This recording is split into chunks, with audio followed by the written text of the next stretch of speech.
Hi everyone, welcome to another episode of Outdoors with Minn Kota. Today I'm going to show you how to replace a broken prop on your trolling motor. I have a Minn Kota trolling motor and I was out fishing and I hit a stump and I shattered it.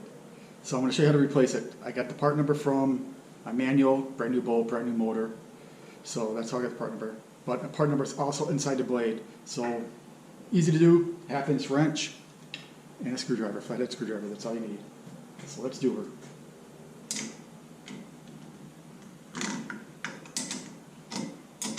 It is on there coming tight.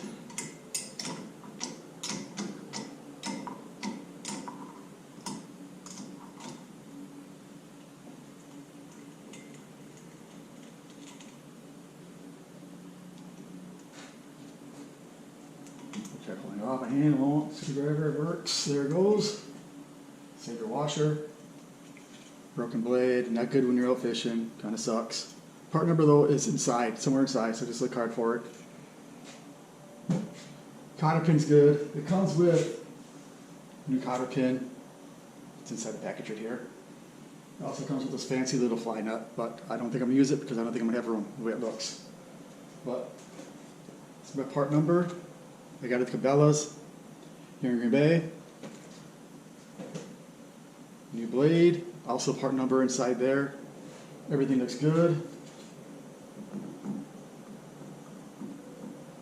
Feels like it's there, is it there? Evened up.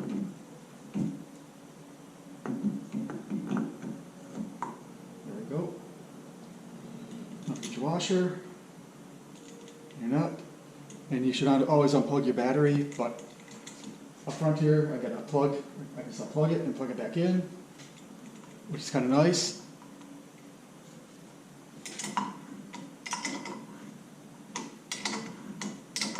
When you tighten it up to tight.